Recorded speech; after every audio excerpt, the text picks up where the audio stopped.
বিএনপিকে নিচ্ছিন্ন করার দিবাস্বপ্ন না দেখে আগামী দিনে বাংলাদেশটাকে কিভাবে আমরা গড়ে তুলতে পারি সেই পথে আমরা এগিয়ে যাই। বিসমিল্লাহির রহমানির রহিম। ধন্যবাদ মাননীয় জন্য। মাননীয় স্পিকার, একটি গণ অভ্যুত্থানের মাধ্যমে একটা ফ্যাসিস্ট সরকারকে ক্ষমতা থেকে সরিয়ে আগামী দিনে সাম্য, মানবিক মর্যাদা এবং সামাজিক ন্যায় বিচার প্রতিষ্ঠার জন্য আমরা দীর্ঘদিন যে সংগ্রাম করেছিলাম, যেটা মুক্তিযুদ্ধের চেতনা ছিল, তারপর আজকে বাংলাদেশের মানুষ 2/3 ভোট দিয়ে আজকে বাংলাদেশ জাতীয়তাবাদী দলকে নির্বাচিত করে এই সংসদে পাঠিয়েছে। এবং এই সরকার আজকে মাননীয় প্রধানমন্ত্রী জনাব তারেক রহমান, আমাদের অর্থমন্ত্রী জনাব আমির খসরু মাহমুদ চৌধুরীর নেতৃত্বে আজকে 9,38,000 কোটি টাকার একটি বাজেট ঘোষণা করেছে। আমাদের বিরোধী দলের বন্ধুরা বলে এই বাজেটের আকার নাকি অনেক বড়। একটা জাতি তখনই উন্নতি লাভ করে যখন যেই জাতির কোনো স্বপ্ন থাকে, কোনো পরিকল্পনা থাকে, এবং সেই পরিকল্পনা বাস্তবায়নের জন্য কিছু কর্মসূচি থাকা দরকার। আজকে আমি এই বাজেটটাকে শুধু বাজেট হিসাবে দেখতে চাই না। এখানে আমাদের বিএনপির সিনিয়র নেতৃবৃন্দ আছে। 2023 সালের 13ই জুলাই আগামী দিনে বাংলাদেশটা কিভাবে পরিচালিত হবে তার জন্য বিএনপি 31 দফার একটি রূপকল্প সেদিন ঘোষণা করেছিলেন।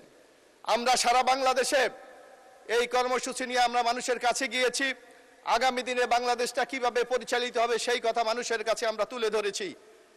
আমি ধন্যবাদ জানাই মাননীয় অর্থমন্ত্রীকে, ধন্যবাদ জানাই আমার মাননীয় প্রধানমন্ত্রীকে। আমাদের সেই পরিকল্পনার কথাগুলি এই বাজেটে তুলে ধরেছে। বিএনপি মানুষকে যেই কথা দেয় সেই কথা যে বাস্তবায়ন করে তার প্রমাণ এই 2026 এবং 2027-এর এই অর্থ বাজেট। আমরা সেদিন বলেছিলাম যে আমরা একটা যদি বিএনপি ক্ষমতায় যায়, এককভাবেও যদি বাংলাদেশের মানুষ বিএনপিকে ভোট দেয়, আমরা একটা ঐক্যমতের সরকার অর্থাৎ জাতীয় সরকার গঠন করব। আজকে সংসদের দিকে তাকান, বিরোধী দল বাদে বাকি সবাইকে নিয়ে আমরা একটা নতুন সরকার গঠন করেছি, আমরা একটা নতুন যাত্রা শুরু করেছি। আর সেই যাত্রায় আমরা যেই ওয়াদাগুলি মানুষের কাছে করেছিলাম সেই ওয়াদাগুলি আজকে আমরা বাস্তবায়ন করে চলেছি। আমরা সেদিন বলেছিলাম যে বাংলাদেশে কোনো স্বৈরাচার থাকবে না। বাংলাদেশের শেখ হাসিনা যেমনি ভাবে নির্বাচনগুলিকে ম্যানিপুলেট করে শুধু ক্ষমতায় থাকার জন্য মানুষের ভোটের অধিকার থেকে বঞ্চিত করেছিলেন, আমরা বলেছিলাম বিএনপি যদি ক্ষমতায় যায় আমরা আবারও নির্দলীয় সরকার অর্থাৎ তত্ত্বাবধায়ক সরকারে ফিরিয়ে আনবো, এবং সেই কথাটি ইতিমধ্যে আমাদের দলের পক্ষ থেকে ঘোষণা করা হয়েছে। বাংলাদেশের ইউনিয়ন পরিষদগুলি আপনি জানেন মাননীয় স্পিকার, যে নির্বাচনের আগের দিন আওয়ামী লীগের গুন্ডা পান্ডারা গিয়ে সেই নির্বাচন ব্যবস্থাকে ধ্বংস করে দিয়েছিলেন। কিন্তু আমাদের এখানে মহাসচিব আছেন, এলজেডি মন্ত্রী আছে, বলেছিলেন আমরা যদি ক্ষমতায় যাই স্থানীয় সরকার নির্দলীয়ভাবে অনুষ্ঠিত হবে। আমরা দেখেছি সেই কথাটা আবারও বিএনপি ঘোষণা করেছে যে আগামীতে সকল নির্বাচন, বিশেষ করে স্থানীয় সরকার নির্বাচন নির্দলীয়ভাবে অনুষ্ঠিত হবে। এই যে জাতির কাছে আমরা ওয়াদাগুলি করেছিলাম সেই ওয়াদাগুলি বাস্তবায়ন করার জন্য কিন্তু আমরা নানা প্রতিশ্রুতি আমরা দিয়েছি। আমরা বলেছিলাম বাংলাদেশের জনসংখ্যার অর্ধেক নারী, এই নারীদেরকে যদি আমরা রাষ্ট্রের মূল ক্ষমতায় না নিয়ে আসতে পারি, মূল স্রোতে না নিয়ে আসতে পারি, তাহলে একটি দেশকে কখনো উন্নতি করা যাবে না। যার জন্য আমাদের দলের পক্ষ থেকে বলা হয়েছে আমরা যদি ক্ষমতায় যাই তাহলে আমরা ফ্যামিলি কার্ড প্রবর্তন করব। আমরা মাননীয় স্পিকার, আপনাদের এই সংসদে দীর্ঘদিন সংসদ সদস্য ছিলেন, নির্বাচনের আগে রাজনৈতিক দলগুলির পক্ষ থেকে সাধারণ ভোটারদের কাছে নানা কমিটমেন্ট করা হয়, অঙ্গীকার করা হয়। নির্বাচনের পরগুলিকে সেইগুলি কিন্তু বেমালুম ভুলে গিয়ে কিভাবে ক্ষমতায় থাকা যায় সেই কাজগুলি সেদিন করে থাকে। আমরা 2008-এর নির্বাচনে দেখেছিলাম যে তৎকালীন স্বৈরাচার শেখ হাসিনা বলেছিল যে আমাকে ভোট দেন আমি 10 টাকা চাল খাওয়াবো।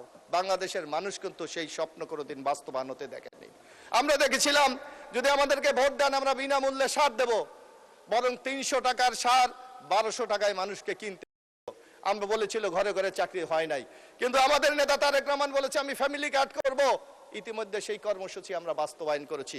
বিরোধী দলের নেতৃবৃন্দকে আমরা বলতে চাই এই কর্মসূচি বাস্তবায়ন করতে হলে আমাদের তো বাজেটের আকার বৃদ্ধি করতে হবে, টাকা কোথা থেকে আসবে।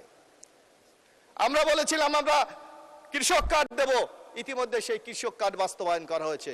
আমরা বলেছিলাম বাংলাদেশের সবচেয়ে অবহেলিত ইমাম মুয়াজ্জিম তাদেরকে আমরা ভাতা দেবো, সেই ভাতা দেওয়া হয়েছে। ইতিমধ্যে এই সরকারের আমি মনে করি আরেকটি আলোড়নের সৃষ্টি হয়েছে, যেটা হলো শহীদ রাষ্ট্রপতি জিয়া রহমানের অনুষ্ঠিত খাল কাটা প্রকল্প। ইতিমধ্যে বাংলাদেশে একটি ব্যাপক আলোড়ন সৃষ্টি করেছে এই খাল কাটা প্রকল্প। এমনিভাবে প্রত্যেকটি বিষয় আমরা জনগণের কাছে যেটা ওয়াদা করেছি সেই ওয়াদাগুলি ইতিমধ্যে 3 মাসে আমরা বাস্তবায়ন করে চলেছি। কিন্তু বিরোধী দলের বক্তব্য যদি শোনেন যে বাংলাদেশটা মানে উচ্ছন্নে যাচ্ছে, ওনারা কেউ কেউ বলে বেশি দিন ক্ষমতায় থাকতে দেবে না। আমরা তো এইভাবে আপনাদের রোল দেখেছিলাম। 91 সালে বিএনপির সাথে ছিলেন, 18টা আসনে জিতে সেই দিন 2 জন মন্ত্রীও কিন্তু পেয়েছিলেন। আবার দেখেন 96 সালে আমাদেরকে ছেড়ে দিয়েছেন, 3 জন থার্ড ক্লাস পেয়েছেন, 3 জন পেয়েছেন। আবার এবার ইলেকশন করেছেন বিএনপির সাথে, আজকে আপনারা কিন্তু বিরোধী দলের আসন অলংকৃত করেছেন। একটু চিন্তা করেন, আওয়ামী লীগের সাথে 96 সালে আন্দোলন করে আপনাদের নেতাদেরকে সম্পূর্ণভাবে প্রতিহিংসা, আপনাদেরকে রাজনীতি থেকে সরিয়ে দেওয়ার জন্য আপনাদের নেতাদেরকে কিন্তু ফাঁসি দেওয়া হয়েছিল। আমরা আপনাদের সাথে আন্দোলন করেছি, আমাদের নেত্রী বেগম খালেদা জিয়া সেই সময় কিন্তু এই প্রক্রিয়ার বিরোধিতা করেছিলেন। কিন্তু আপনাদের আচার আচরণ ভাবসাব দেখলে মনে হয় সেই 96 সালেই মনে হয় সবচেয়ে ভালো ছিল। আপনাদের ভূমিকা দেখলে মনে হয় মানে 2008-এ শেখ হাসিনা ক্ষমতায় আসার পর যেমনি আপনাদের বিরুদ্ধে আমাদের বিরুদ্ধে মিথ্যা মামলা দিয়ে বাংলাদেশকে একটা রাজনীতি শূন্য করতে চেয়েছিল, সেই প্রক্রিয়ায় মনে আপনাদের কাছে ভালো ছিল। তাই আসুন এই ধরনের বিএনপিকে নিচ্ছিন্ন করার দিবা স্বপ্ন না দেখে আগামী দিনে বাংলাদেশটাকে কিভাবে আমরা গড়ে তুলতে পারি সেই পথে আমরা এগিয়ে যাই। আপনারা দেখবেন আমরা যদি আগামীতে যেই ওয়াদাগুলি আমরা মানুষের কাছে করেছি, আমরা যদি সুশাসন দিতে পারি, আমরা যদি মানুষের উন্নয়ন দিতে পারি, আমরা যদি আগামী দিনে মানুষের কল্যাণের জন্য কাজ করতে পারি। মাননীয় সদস্য 1 মিনিটে শেষ করেন। একটু বাড়িয়ে দেন মাননীয় স্পিকার, আর একটু বাড়িয়ে দেন। 8 মিনিট অনেক টাইম আছে, 2 মিনিটে শেষ করেন প্লিজ। মাননীয় স্পিকার, আজকে এই বাজেট দেওয়া হয়েছে উন্নয়নের জন্য। আমি বিশ্বাস করি বিএনপি সমতায় বিশ্বাস করে, আমি বিশ্বাস করি বিএনপি সারা বাংলাদেশের উন্নয়নে বিশ্বাস করে। কিন্তু আমি যে এলাকার বাসিন্দা, আমাদের মনে কিন্তু মাননীয় খুব কষ্ট। আপনিও ওই এলাকার বাসিন্দা। আপনি কালকে আমি শুনেছিলাম আপনি বলেছেন যে সব জায়গায় বাজেট দেওয়া হয়েছে, বরিশালের ভোলা, বরিশালের ব্রিজে বাজেট দেওয়া হয় নাই।